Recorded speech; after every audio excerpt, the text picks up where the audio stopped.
plans to nuke the world without nuking yourself first. When the government goes to clean up its nuclear messes or cover up evidence, it always tries to make the public focus on the here and now nature of its work, jobs, tax base, and not focus on the history of radioactive and chemical contamination at every site that has ever manufactured nuclear weapons. They make it sound like it's an easy, fast, simple job, in and out, and voila, an industrial park results. Not a word about the devastating impact of that site on the soil, water, air, as well as the health of the local community.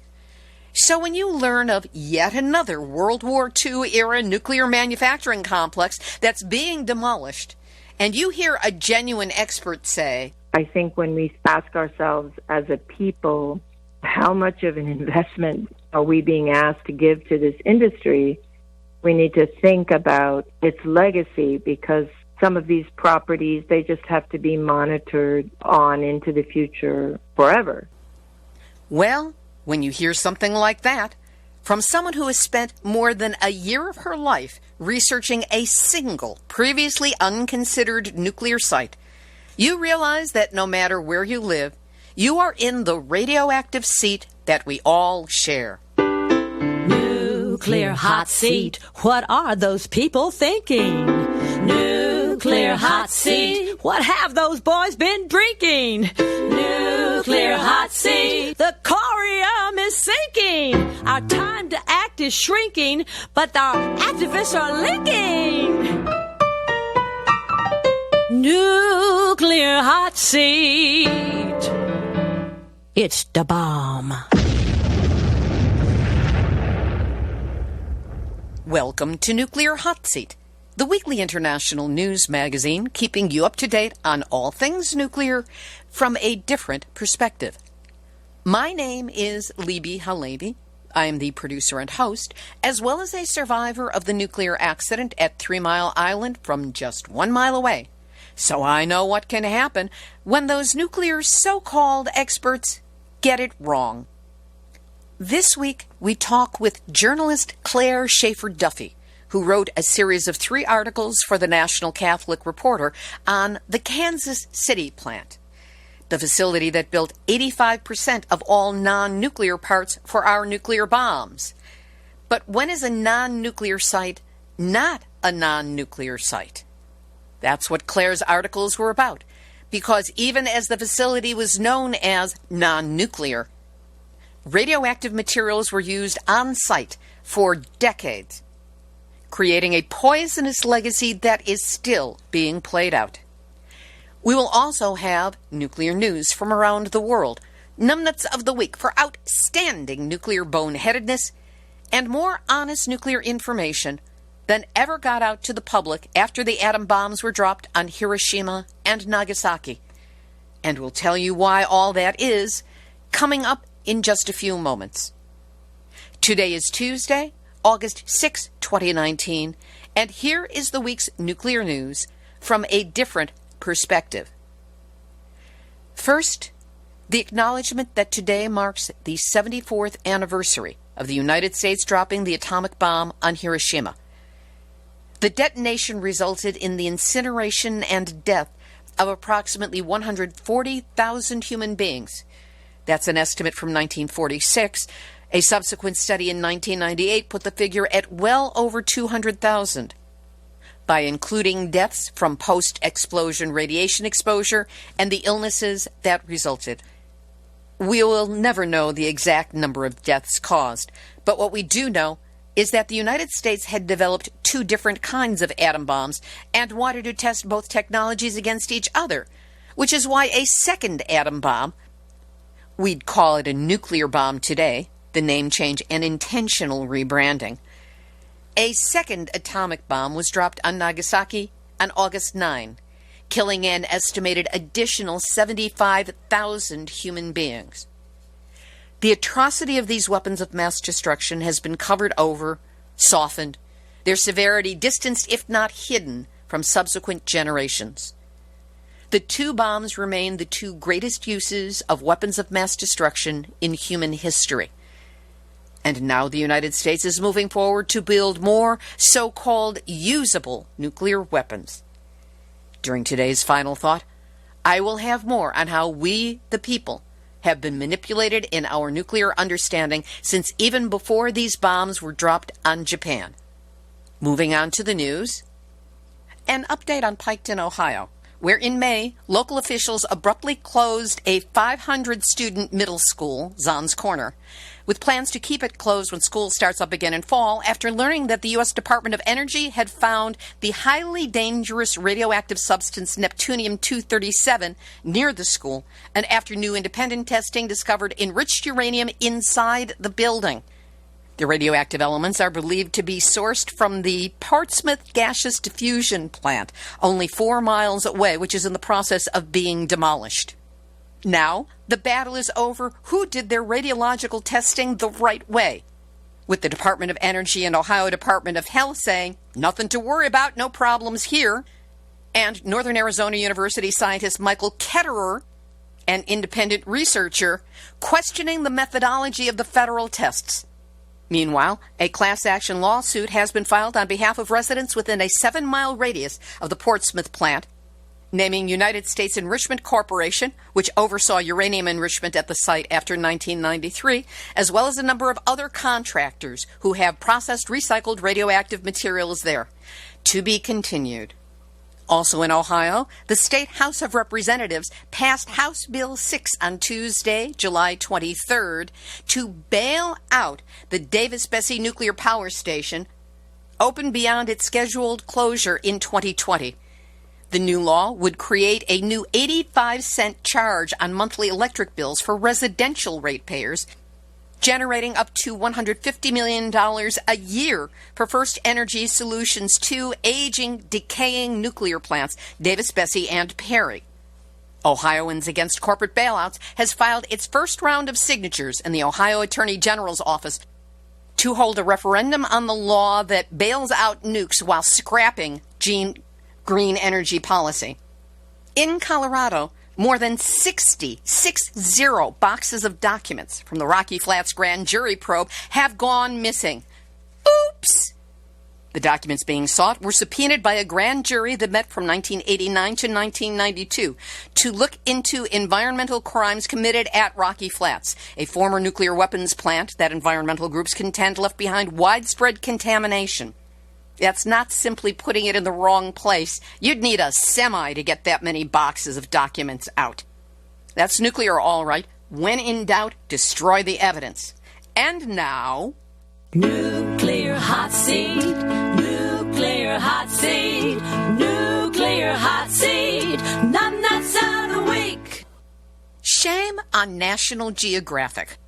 On July 30th, they published an article with the unequivocal title, All spent nuclear fuel in the U.S. will soon end up in one place, meaning in New Mexico at the Eddie Lee site being promoted by Holtec International. The title presumes and promotes a done deal, but that is not the case.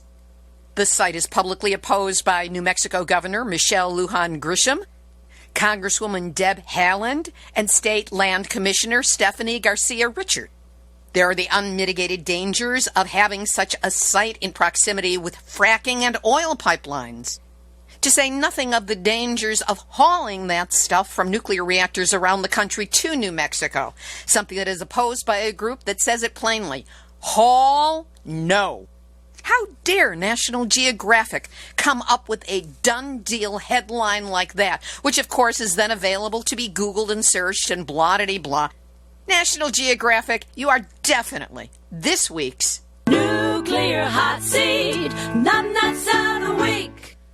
In the Marshall Islands, a new study by Columbia University shows that after 67 U.S. nuclear tests between 1946 and 1958, nuclear isotopes are still up to 1,000 times higher than Chernobyl or Fukushima.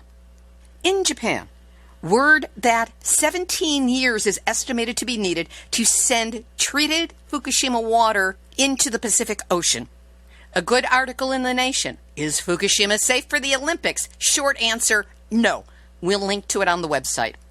And in both France and Germany, hot weather, low river levels, and hot water in the rivers have forced the shutdown of 4 separate nuclear reactors. So when pro-nukesters say, well, with solar, the sun doesn't always shine, and with wind, it doesn't always blow, just put them back in their own hot water. We'll have this week's featured interview in just a moment. But first, the pro-nuclear propaganda keeps coming thick and fast, setting up talking points that the casual reader or legislator will catch in headlines and absorb as gospel truth, when it's really just the opposite. What is there to counter the lies of the nuclear industry? All the money and influence and smug, smarmy talking points. You know, I'm fond of saying that in the Battle of David and Goliath, David won. But sometimes this battle feels impossible. And yet, we, you, all of us, have persisted. For going on 9 years, Nuclear Hot Seat has been one of the only places where you can get a 1-hour hit of honest nuclear information every week. Interviews with genuine experts, a roundup of international news, all sourced from reliable places, and there's never enough time for all the stories that deserve it. But still, I include numbnuts, bad puns, sometimes a touch of musical theater. Where else can you find all this in a weekly counterbalance to the nuclear industry lies? Of course, this show has been operating for years on a budget that is less than what one nuclear lobbyist pays for one dinner with powerful legislators. And that budget is dependent on you, the listeners, to keep us going. So if you're against nukes and want to help get the word out, the way you can do it is with a donation. It's easy to do. Just go to nuclearhotseat.com and click on the big red donate button to send a one-time donation or set up a monthly donation of any size. And to send us a monthly $5, the same as a cup of coffee and a good tip here in the U.S., just click on the big green donate button at nuclearhotseat.com. Please do what you can now, and know that whatever you do to help, I'm deeply grateful that you're listening and that you care. Here's this week's featured interview. Recently, a series of 3 articles appeared in the National Catholic Reporter about the Kansas City plant, known to the locals as KCP. The site manufactured 85% of the non-nuclear material used in the United States nuclear weapons arsenal, and was known as a non-nuclear site. But how non-nuclear was it really? That's what today's guest spent more than a year researching and writing. Claire Schaeffer-Duffy is a freelance journalist and worker in the Catholic peace movement. The 3 articles she wrote under the title Enemy Within paint an all-too-familiar picture of an unknown nuclear site poisoning land, water, and people for decades, with the government still trying to duck responsibility for what it did to those who worked and lived there. I spoke with Claire Schaeffer-Duffy on Thursday, August 1st, 2019. Claire Schaeffer-Duffy, thank you so much for joining us today on Nuclear Hot Seat. Thank you. Let's start out with a little bit about you. What is your background? I am a woman of many hats. I am a member of the Catholic Worker Movement. This is a lay movement. I live and work at a Catholic Worker House where we offer hospitality to homeless men and women and publish a newsletter called The Catholic Radical. I come from an activist background, peace activism. I'm also a freelance journalist, contributing occasionally, primarily to the National Catholic Reporter. And then I do a small side gig on peace education with the Center for Nonviolent Solutions. How did you come to write this series of articles on the Kansas City plant? I wrote a review for America Magazine of Dan Zach's book on our nuclear culture, and I think it's called The Almighty. And he looks specifically at a disarmament action that happened at the Y-12 plant in Oak Ridge, Tennessee, But the book is very, very well written, and although it focuses on these 4 activists, it looks at the history of bomb making and also included a chapter on the health effects for a 3-generation family of security workers in Rocky Flats and just the very severe health effects that they had from being there. And I was really kind of shocked. I was quite familiar that in the 50s, when the initial bomb tests were being done, that there wasn't knowledge about how drastic exposure, open exposure to bomb tests can be for people. But this was more in the 80s, and so I had a question mark in my head, like, I've never thought about that aspect of nuclear weapons, because in the 80s I had been involved in demonstrations against nuclear weapons and had some sense of the military-industrial complex from an activist perspective, but I hadn't thought about this domestic consequence that, you always think about what will the bombs do when they're dropped on people elsewhere. And then I was actually at a contemplative retreat in Albuquerque. Prior to going there, I had read a report. I was at the UN doing interviews with nuns who were working on the Treaty for the Prohibition of Nuclear Weapons. This was back in July of 2017. So the conference at the UN was to do the final draft of this treaty. And in some of the online reports that were being put out by the International Campaign Against Nuclear Weapons, there was a report about health effects on nuclear workers, a reference. It had many other details. And that reminded me of Dan Zach's book and my curiosity. So when I got to Albuquerque, I reached out to Terry Barry, who is with an organization that advocates for nuclear workers. Her husband was sickened, I think, from his work in Hanford. And she put the word out, and my phone just started pinging from Kansas City, all these people in Kansas City who wanted to talk. And I had to go through Kansas City on my way home.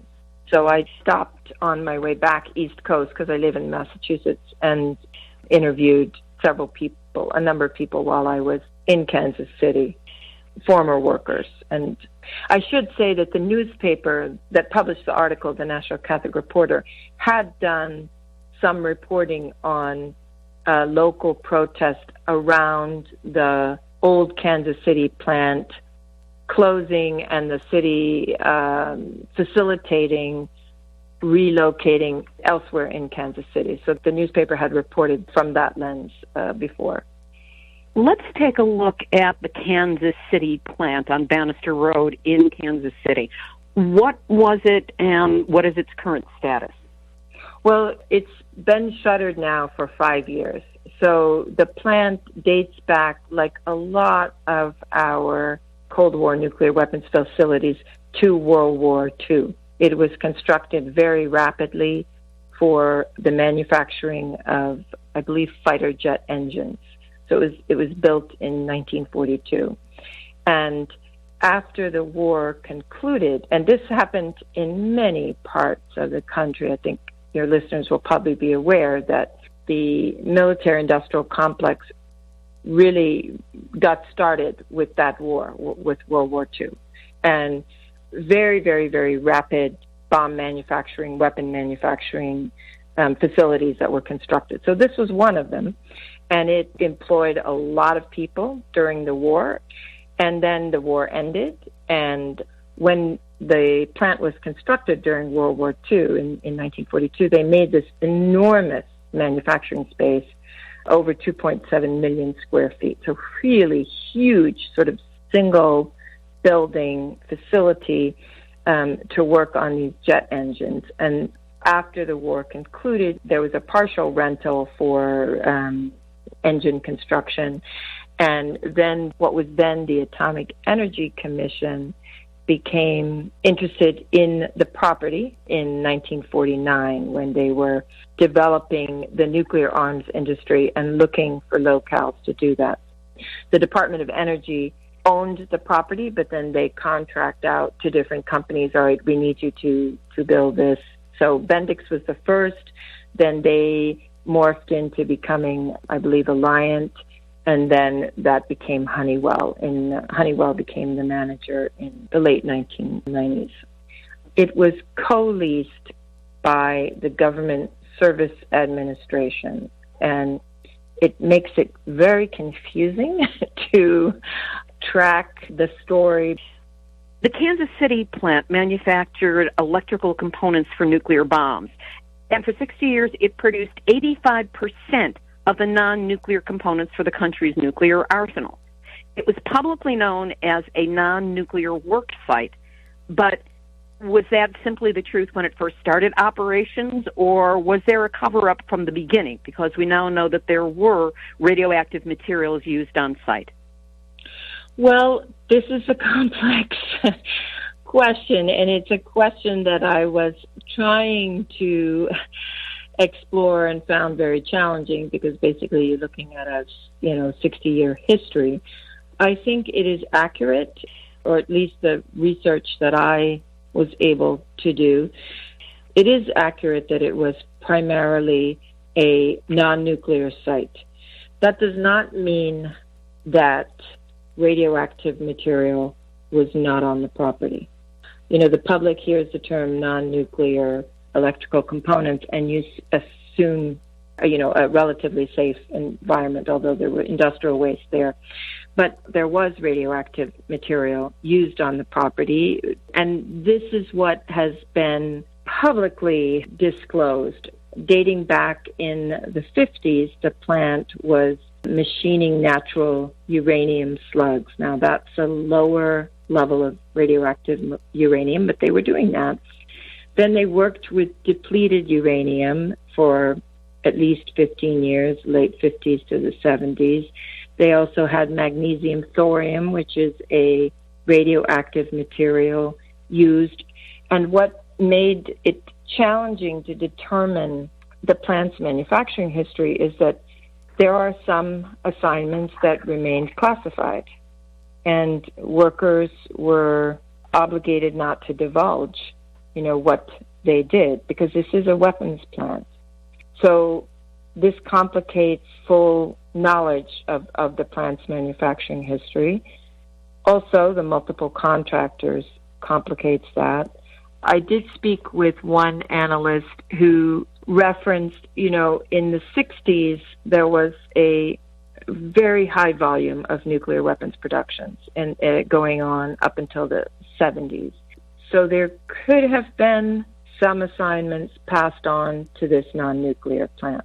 But documentation of what radioactive material was used was revealed over a long period of time. It took time to figure that out, and for the government to disclose all of the assignments that had happened over the 60-year period. In your article, you had a quote from Bob Alvarez, who is senior scholar at the Institute for Policy Studies and has regularly been a guest on Nuclear Hot Seat. He's quoted as saying, "In order to make the most dangerous weapons in the world, workers had to handle the most dangerous material in the world. And a lot of that dangerous material is still lying around, posing risks to people." What do you know that the workers were told about their exposure to the radioactive and other toxic materials at the site and the possible negative health effects? A couple of workers that I interviewed who had been at the plant over several decades reported that there was little to very poor training dealing with beryllium, which is not a radioactive material. It's a metal that's used in a lot in the nuclear weapons industry because it's got a lot of characteristics that are beneficial for making weapons, including durability. But if you machine it, if you inhale beryllium dust, it can be very carcinogenic. It can cause serious lung damage that's not immediately evident. So there was, under the Bendix time period of the plant, I think the industrial hygiene around beryllium was very poor. one worker who did not want to divulge his name, whose wife had died from leukemia and had only worked briefly at the plant. And she moved in multiple departments. She moved around in different departments. He thought that there was not at all enough training, notification. Others reported that during the Honeywell period and later years, they improved in providing protective clothing. There was a clinic on the plant that was reportedly checking people's lungs, periodically. The workers that were in areas that had radioactive material or risk of being exposed to radioactive material had dosimeters, which are supposed to give you some indicator, if you've been exposed. But it's very difficult, according to one industrial hygienist, to really be able to do this in a way that is safe for multiple reasons. One, that in the rush of production, priority is given to production over worker safety and health. How to read the dosimeters and what you're recording, there's debate, and it's not as hard data as one would hope it could be. Third, human bodies are very diverse, and so influence depends also on one's body composition. And your listeners probably know that radiation exposure has a very different effect on the female body than the male. The consequences are distinct, and even the labor OSHA requirements, OSHA tries to standardize and say this is how much you can expose, a person before it becomes hazardous to their health. But the person in that equation is a 40-year-old male. Now, OSHA standards are not what are used in the nuclear weapons industry today. They have their own standards, which I think might even be a little bit more vigorous. But I think that was one of my big takeaways, is realizing even with efforts to track the health hazards of these materials, there's still just a lot of unknowns. And also a lot of variables, because you're talking about industrial work sites where there's just tremendous movement of machines, of people. It's not a static environment. It's not a controlled lab where you're sealing everything off all the time. How did the story start to emerge that this purportedly non-nuclear site was not as non-nuclear as the government stated? I was very influenced, or grateful, I should say, for the reporting of Russ Potasek, who was between the fall of 2009 and early 2012. He was a television investigative journalist for a Kansas City station. And he was trying to just figure out what was making people at the plant, because the plant had employees reporting that they were sick. And so he was trying to figure out what were the toxins. So his reporting located some radioactive exposure. There was a promethium spill at the plant that was detected several years out. But it looked a lot at beryllium exposure. And to be fair to the DOE, Department of Energy, which owned the property, when they're saying non-nuclear, it is accurate relative to the spectrum of nuclear material used in this industry. That KCP was not, for example, like the former Hanford plant in Washington State. It wasn't a place where they were manufacturing plutonium. It wasn't like Pantech in Texas, where they're doing assembly of nuclear weapons and are unequivocally exposed to radioactive materials. So it's important to say, that it was predominantly a non-nuclear plant. However, there were radioactive materials used there, and there were a number of industrial toxins, ultimately over 2,000 that were identified. And some of that had dated back because the facility had been a storage site for weapons waste. And there were classified trenches that had been on the property that were excavated and moved, but this material is not static. I think I used the metaphor. This is not like scrubbing the dirt in your kitchen floor where you just wipe it up and it's gone. In 2009, an unusual document surfaced. It was a death list, quote unquote, of nearly 200 former employees who claimed they became gravely ill after working at the Kansas City plant. Where did that list come from, and what kind of impact did it have? Well, that is what triggered Ptaschek's investigation. So the origin, as I reported it, there was a former employee. She was working at the Marine Data Finance Center. Her name was Barbara Rice. So again, to remind people of the history of this property, you had on one half, or in some of the buildings, the Kansas City plant, where they were manufacturing electrical components for nuclear bombs, and I believe also doing some low-level research or lab work. And then adjacent, you had a number of federal offices. So the IRS had some offices there, the Marine Data Financing Center had offices there, because half of the property was owned by what's called the Government Service Administration. Those would be people doing completely non-weapon related work. So what Barbara Rice was working in an office that shared a common wall with the Kansas City plant. So this enormous manufacturing space was partially occupied by manufacturing workshops, for the weapons production, and then part of it cordoned off into offices. So they had this common wall.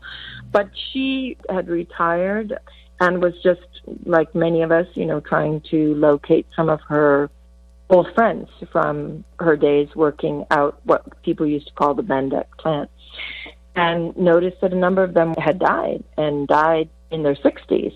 And so, she's a data person, and so she found that kind of surprising, and she began to reach out and start making her own Excel spreadsheet just based on Facebook, what happened to so-and-so, what happened to so-and-so, and people saying, oh, well, they died of this.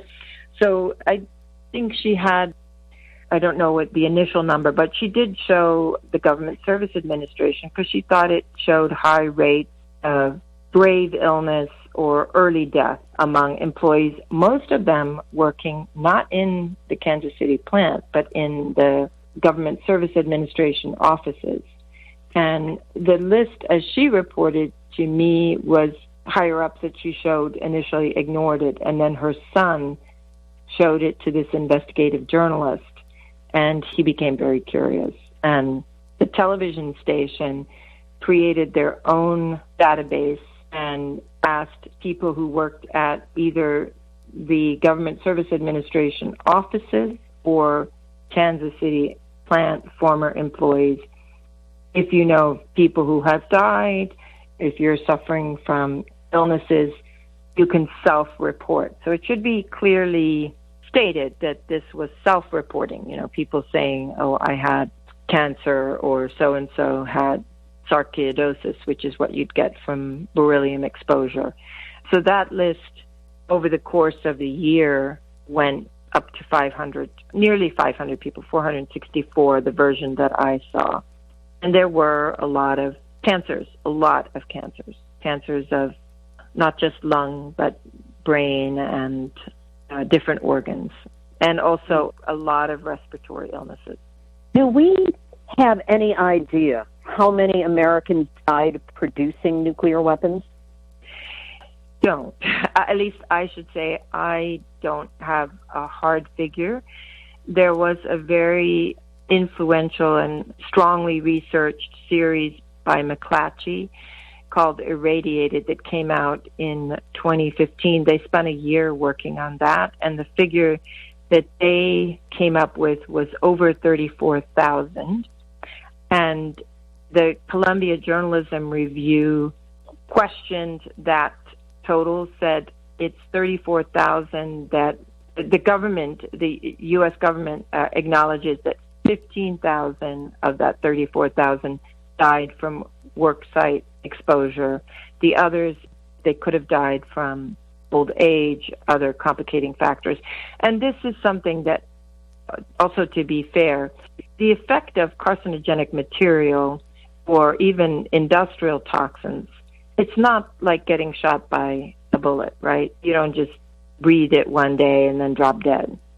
It's often latent, and it can manifest down the road, many years down the road. So it is hard to completely, unequivocally say, this is because I worked for 20 years in your plant.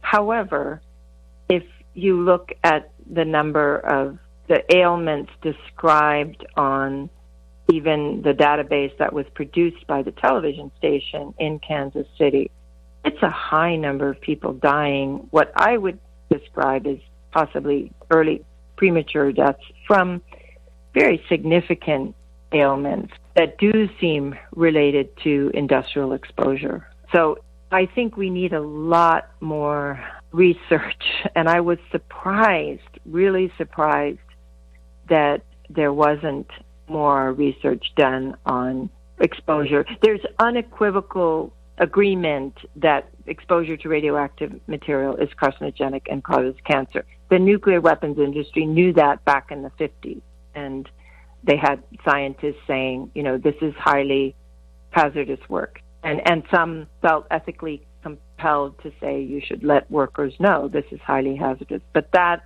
was not revealed to workers for decades later. The site of the Kansas City plant from World War II, you said, has been shut down for about 5 years, and various of the manufacturing processes have been shifted to another facility 8 miles away. What are the current plans for the old site, given the fact that it is known to be contaminated with all kinds of industrial and radioactive waste? It's under demolition and remediation. In fact, I think the demolition is almost entirely done, or if not nearly done. An individual developer purchased the property and has plans to make an industrial business park. It cannot be used for residential purposes, but I think they're hoping to make it a site for distribution and some manufacturing. So that is already underway. That's happening in many former Cold War plants around the country that are being repurposed. And I think when we ask ourselves as a people, how much of an investment are we being asked to give to this industry, we need to think about its legacy, because some of these properties, they just have to be monitored on into the future forever, because radioactive material, once it becomes airborne, you're just constantly checking to see if it's in your environment. But at the same time, you have these large areas, 300-acre lots, 200-acre lots that were very significant employers for local communities. So what are you going to do with them? And there is an effort to repurpose them for either manufacturing or business parks or wildlife refuges. Yes, or wildlife refuge. Yes, exactly, which is what was done to Rocky Flats. But on one hand, certainly that is better than, as one Kansas City councilman told me, he said, I was very happy that a private developer wanted to take on this property, because if it just sits there as a abandoned brownfield, it's far more hazardous. We're not going to have the remediation and cleanup effort that, as he put it, he said it's a ticking time bomb, because the old plant was in a floodplain, which is very worrisome, especially given climate change. And this is a factor with the Savannah River plant. It's in an area where if you have natural disasters, you have contaminants released, dispersed because of flooding. So he was happy that this developer wanted to try to come in and remediate, or what they had to do is remove a lot of the soil, and it's taken down to these waste disposal places in Texas. The amount of radioactive material that came from the KCP transported to Utah, I talked to the waste management disposal people there that received the KCP nuclear waste, and they said the building debris was very small from their perspective. They are accustomed to getting much, much higher volumes of contaminated building debris, but what came from the KCP, they said, was very, very small. Given that the current administration is adamant about modernization of the U.S. nuclear arsenal, meaning building new weapons, while weakening environmental regulations and federal laws protecting worker safety, do you see that we have any way out of the mess that not only has been created, but may continue to be created? I think there has to be the one hope, and this was the impetus for writing the article, is extreme vigilance on the part of local communities and asking a lot of questions about any nuclear weapons production that is going on in one's area, because it is a very potentially hazardous industry that is not contained. You know, I don't know if you're familiar with the story in Ohio, but they had to shut down the middle school because in the process of trying to clean up a facility that was 4 miles away, they were detecting radioactive readings in the school. So I think there has to be a lot of citizen or local education, and this is a challenging task because we don't have a robust EPA. The state, in the case of the KCP, the gatekeepers, so to speak, for the community to some extent are the Missouri Department of Natural Resources. But they are limited in their funds and capacities, and at the old plant they're monitoring, because the old plant had 42 hazardous waste management areas, and some of them have been completely closed and are no longer considered source of concern, but others have to be monitored in perpetuity, as does the water supply. So I think a lot of local education, extreme vigilance, offering support and funding for environmental groups that are trying to monitor, because this is extremely important. Water supplies and your ground soil, you know, they move. We're talking about an industry whose effect, and that's true for, it's not confined to the nuclear weapons industry. And a lot of industrial waste can move, but this has maybe even more volatility, and its quantity is just a small amount of radioactive material can cause problems. Is there anything else you'd like to add that you haven't had a chance to say yet? My hope is that when we think about nuclear weapons, the common assumption is these are essential for our security. I, as an individual, don't agree with that. But if one does agree with that, then you have to ask, how much is that security worth? And are you willing to offer the lives of the employees that make them? Because this is a weapon that even without being used or causing detonations and explosions in distant lands is destructive because of what it's composed of and because of the process of making it. And is that really security? If in the process, you know, you have people dying in the manufacturing, and do we want to offer ourselves to that kind of security? That's my question.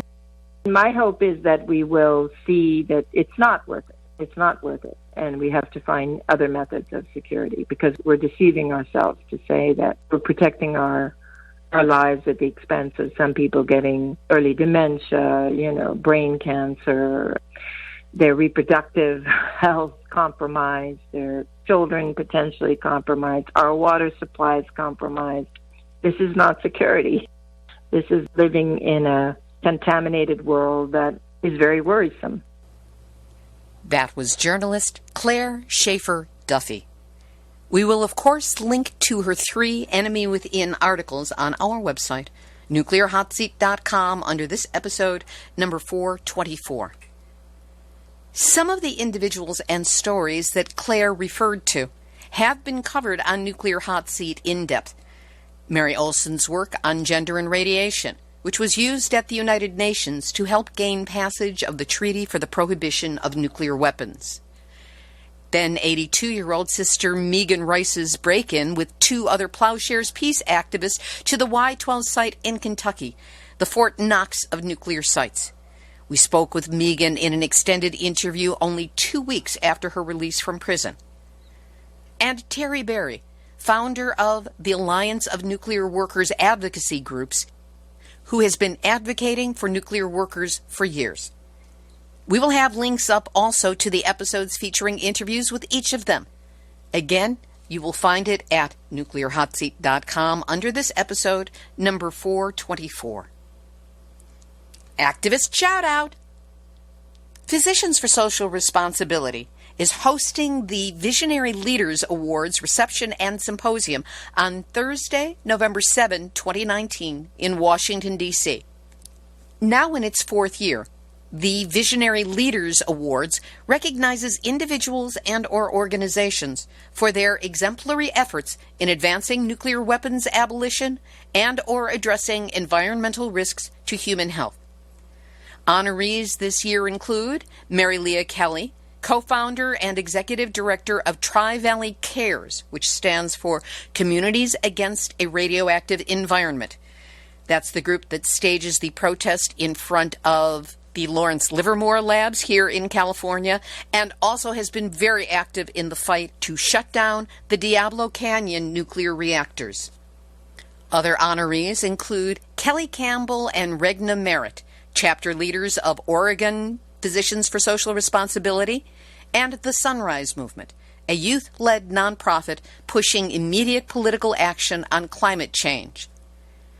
Very specially, Dr. Helen Caldicott will be presented with a Lifetime Achievement Award for her internationally renowned work to educate the public about the health hazards of nuclear war. Dr. Caldicott served as the president of PSR from 1977 to 1986 and helped revive the organization. Well done all. Wish I could be there. I'll be cheering you on from a distance. The Global Network Against Weapons and Nuclear Power in Space is calling for a body of legal experts who wish to explore the fact that international space law is a subject presently thoroughly dominated by leaders of the aerospace industry who are more than eager to privatize space to the benefit of corporate sponsors and wealthy individuals.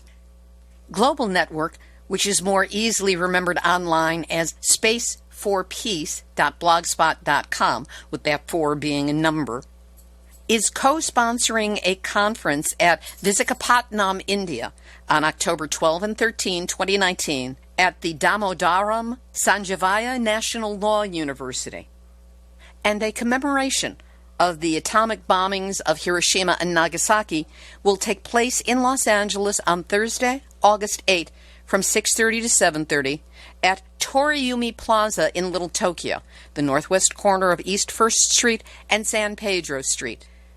I will be there, and if you can manage to make it, I look forward to meeting you at that time. And if you can find a commemoration near you, please attend. If you can't, at least light a candle in commemoration of all the nuclear dead. Here's today's final thought. As I shared at the top of the program today, August 6 marks the 74th anniversary of the dropping of the atomic bomb on Hiroshima, Japan, followed on August 9 by the dropping of a second bomb on Nagasaki. The world stood aghast at the devastation caused, in each instance, by a single weapon. There was condemnation of the United States for having gone after a civilian population not once, but twice. Yet any ongoing condemnation of our country quickly dropped away, and even the most skeptical among U.S. citizens soon fell under the sway of this deadly new technology. How did that happen? Well, I lay it squarely at the feet of one man, William Lawrence, the first science editor of the New York Times, whose words were used to con the world. Now, what follows comes from the excellent book News Zero, The New York Times and the Bomb, by Beverly Ann Deep Keever. And, of course, we will link to that on our website. Here's the short version. When the Trinity bomb test was planned for the New Mexico desert near Alamogordo, the military knew it had to have a good cover story for such a large explosion in the middle of the desert.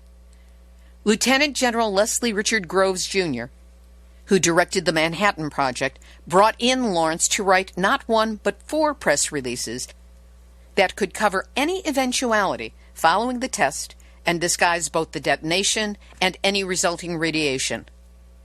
Lawrence did as instructed, his 4 press releases covering the spectrum of eventualities that ranged from a loud explosion without property damage or loss of life, to worst-case scenario of a mammoth explosion causing widespread destruction of property and loss of life. Groves and indeed Lawrence knew about the dangers of radiation, but intentionally did not address it in the press releases.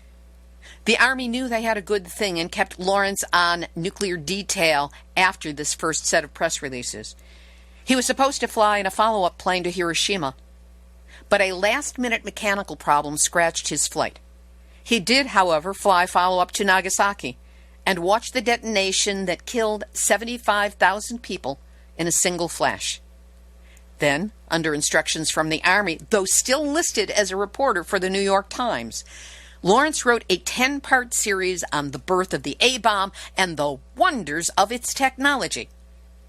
A skilled writer, he skirted the dangers of exposure to radioactivity, either not mentioning its existence or limiting it to minor factoids with no context.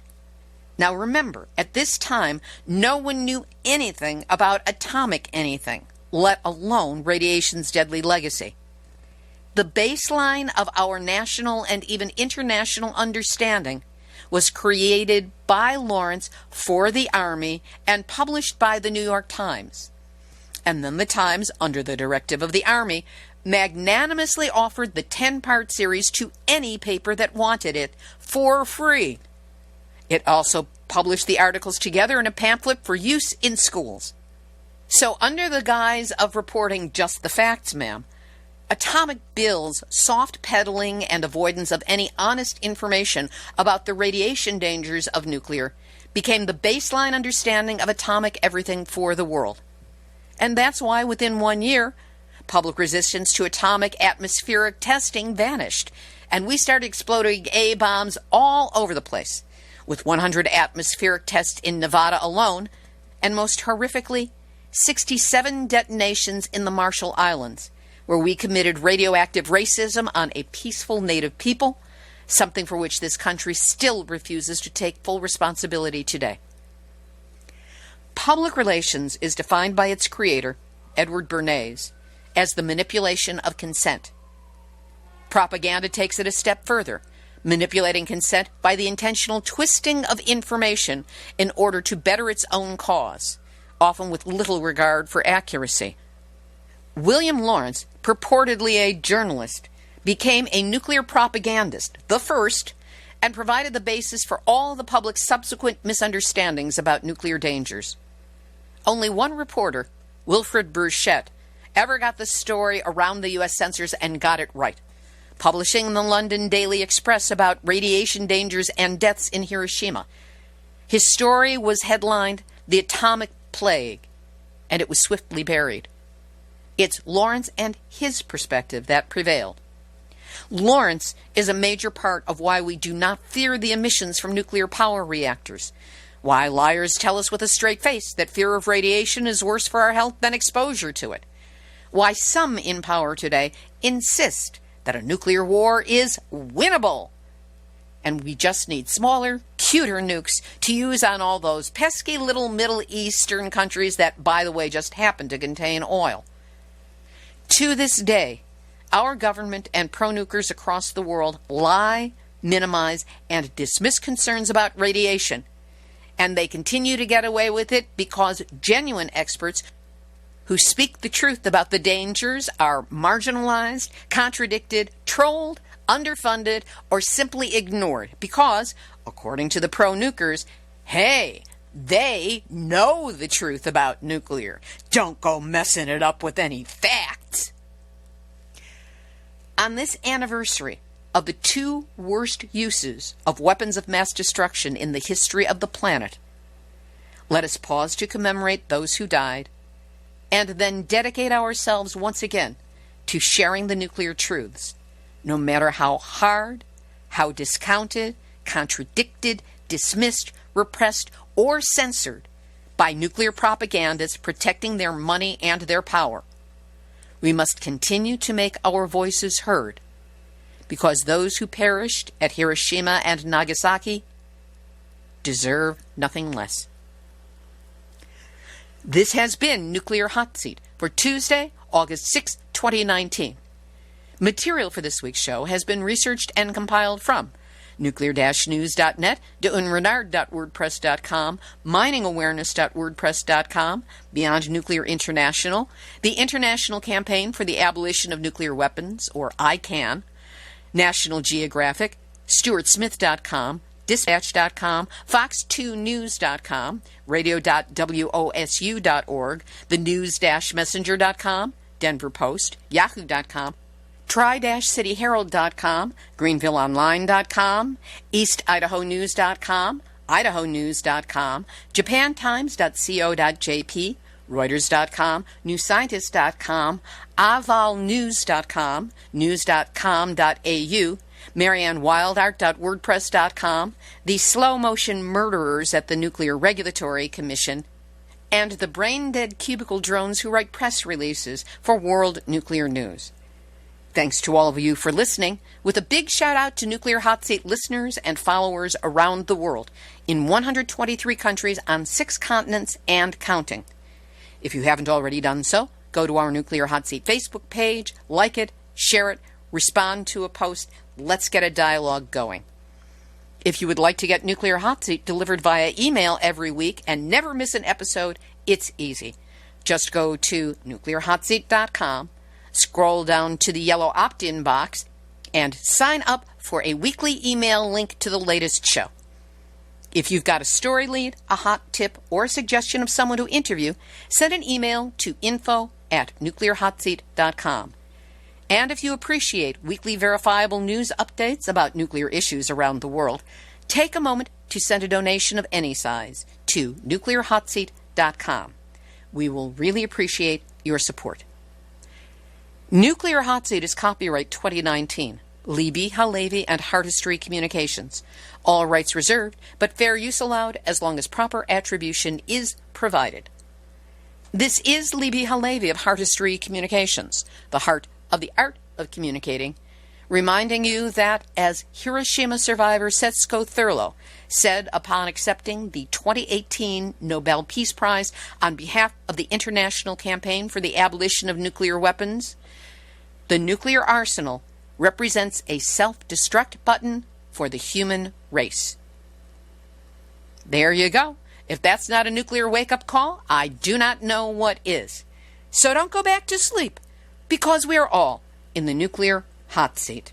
Nuclear hot seat. What are those people thinking? Nuclear hot seat. What have those boys been drinking? Nuclear hot seat. The corium is sinking. Our time to act is shrinking, but our activists are linking. Nuclear hot seat. It's the bomb.